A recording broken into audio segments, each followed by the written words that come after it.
میں یہ واقعہ ہزاروں دفعہ سنا چکا ہوں، ہر دفعہ ہی ایسے رونے بیٹھ جاتا ہوں کہ پھر میں وہاں نہیں کھڑا ہوتا، پھر میں وہاں ابوا پہنچ جاتا ہوں۔ میں دیکھتا ہوں 6 سال کی عمر میں میرے نبی کو اللہ نے یہاں اتنا بڑا امتحان دیا کہ جنگل میں ماں کو موت دے دی۔ 25 سال کی عمر میں ماں مر گئی، اچانک مر گئی، کوئی بیماری نہیں، کچھ نہیں، جس کو آج ہم ہارٹ اٹیک کہتے ہیں، ہارٹ فیلئر کہتے ہیں۔ اتنا آخری جملہ کہا، کل حی میت و کل جدید بال وقد ولدت طہرا۔ بولا نہیں جا رہا تھا تو بجھتے بجھتے بھڑکتی شمع نے کہا، بیٹا ہر زندہ نے مرنا ہے، ہر جوانی نے ڈھلنا ہے، لگتا ہے تیری ماں کا آخر آ چکا ہے، لیکن میں نے ایک بچہ جنا ہے جو سارے عالم کو پاک کر دے گا۔ اور شمع خاموش ہوگی۔ کس طرح انہیں دفن کیا، میں وہاں کھڑا یہی سوچتا رہا کہ یہاں قبر بنائی کیسے ہوگی۔ تو پتھر ہیں، کوئی لوگ گزرے ہوں گے یا پتھر جوڑ کے، جب ایمن نوکرانی ساتھ ہیں، ان کو لے کر نیچے اتری، اونٹنی کے قریب پہنچی تو آپ نے ہاتھ چھڑایا اور پھر بھاگے، پہاڑی پہ چڑھ گئے۔ ایمن پیچھے گئیں تو وہ منظر تھا کہ شاید اس وقت عرش بھی رو رہا ہوگا کہ اللہ کے نبی نے ماں کی قبر کو چمٹایا ہوتا سینے کے ساتھ، قبر پہ ایسے گرے پڑے تھے۔ اور جب ایمن قریب آئیں تو وہ نوحہ کہہ رہے تھے کہ پتھر بھی پگھل رہے تھے کہ ماں جی آپ کو تو پتا تھا آپ کے سوا میرا کوئی نہ تھا، آپ مجھے چھوڑ کے کیوں چلی گئی، آپ مجھے چھوڑ کے کہاں چلی گئی۔ ایمن نے اٹھانا چاہا، انکار کر دے گا، میں نہیں جاتا، میں نہیں ماں کو چھوڑ کے جاتا۔ کھینچ کے لے گئیں، گھسٹتا ہوا بچہ پہاڑ سے اتارا۔ 2 دن روتے روتے مکے کا سفر ہے، پھر کھانا بھی بند ہو گیا، پینا بھی بند ہو گیا، سوائے زمزم کے چند گھونٹ پانی کے سارا دن نہ کھاتے تھے نہ پیتے تھے، اکیلے بیٹھے رہتے، نہ ماں نہ باپ نہ بھائی نہ بہن۔ اللہ 57 سال کے بعد ماں کی قبر پر پہنچے اور قبر کے سرہانے آ کر بیٹھے، گوڈے اوپر اٹھائے اور ہاتھ یہاں رکھے اور سر گوڈوں میں دے دیے، جیسے چھوٹے بچے رونے کی پوزیشن بناتے ہیں۔ یہ چھوٹی جگہ میں دکھا نہیں سکتا، اور پھر جو رونا شروع کیا، اتنا روئے کہ ساری داڑھی سارا سینہ آنسوں سے بھر گیا، جیسے کوئی معصوم بچہ، جیسے 6 سال کا محمد رو رہا صلی اللہ علیہ وسلم۔ اتنا روئے کہ وجود ہل گیا، اور پھر فرمایا کہ میں آگے نہیں جاؤں گا، میں رات یہیں رہوں گا۔ تم کیا جانو رشتے کیا ہوتے ہیں، تمہیں صرف پونڈ گننے آتے ہیں۔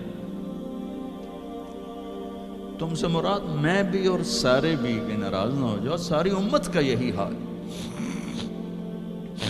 رات وہاں گزاری، ہائے کیا کہہ رہے ہیں، کاش میری ماں کبھی ہوتی، میں ایسی خدمت کرتا کہ بریڈ فورڈ والے بھی یاد کرتے ہیں، میں ایسی خدمت کرتا کہ میں عشاء کی نماز کے مصلی پر کھڑا ہوتا اور سورۃ فاتحہ پڑھ رہا ہوتا، اور پھر ادھر سے میری ماں کہتی محمد، تو میں نماز توڑ کے کہتا لبیک اماں جی، ماں جی حاضر ہوں، ماں جی حاضر ہوں۔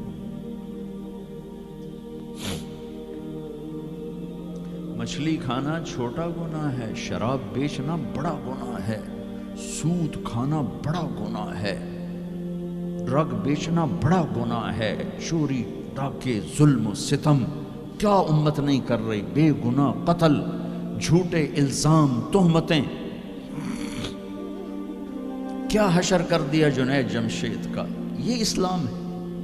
اتنے نیک انسان، 17 سال سے اللہ کا نام لینے والا، اس پہ گستاخ کی تہمتیں، یہ امت کیا منہ دکھائے گی اللہ اس کے رسول کو، کہ جس نے منافقوں کو سینے سے لگایا، عبداللہ بن ابی جیسوں کے جنازے پڑھ دیں. کہاں چلے گئے, کہاں ڈوب کے. اتنا زوال, اتنی اندھیری رات ہے کہ امید ہی ختم ہو گئی کہ پتہ نہیں دن بھی چڑھے گا.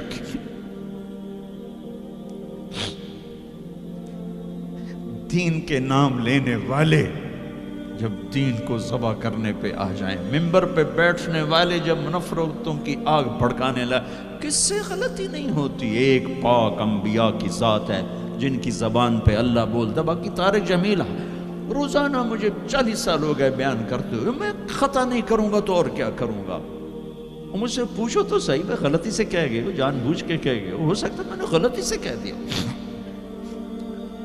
اللہ نے توبہ رکھی ہے, کفر کی توبہ. یہ میں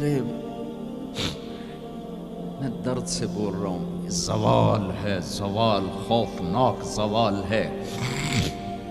جب ممبر پہ بیٹھنے والے دین سے اتنے دور چلے گئے, عوام کا کیا. طلحہ نے نبوت کا دعویٰ کیا اور لڑائی کی صحابہ سے. عکاشہ بن محسن جیسے بدری صحابی کو شہید کیا, اتنے بڑے مقام کے صحابی کو شہید کیا. اور حضرت عمر کے زمانے میں توبہ کرنے آیا, آپ نے گلے لگا لیا, توبہ تو سب کفر کے نبوت کے دعوے. میرا اللہ کہتا میں تو ہر بیان میں کہہ رہا ہوں کہ دھرتی گناہوں سے بھر کے ایک دفعہ کہو یا اللہ میری توبہ, تو اللہ کہتا جاؤ سب معاف کیا.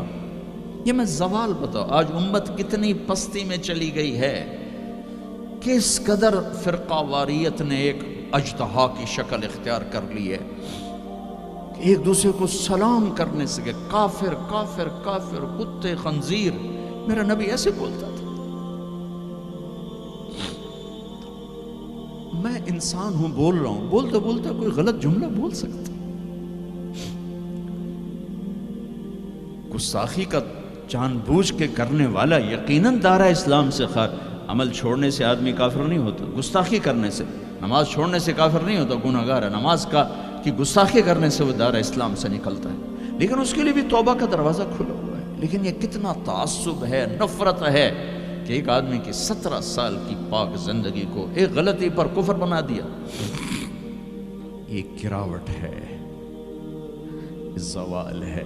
ہمیں بندر خنزیر بنانے کے لیے فرقہ واریت ہی کافی تھی. اس کملی والے کو دعائیں دو جس نے حسن حسین کو ذبح ہونے دیا. تمہارے لیے ہاتھ اٹھو, میری امت کے ساتھ کیا کرے گا, پوچھ کے آؤ.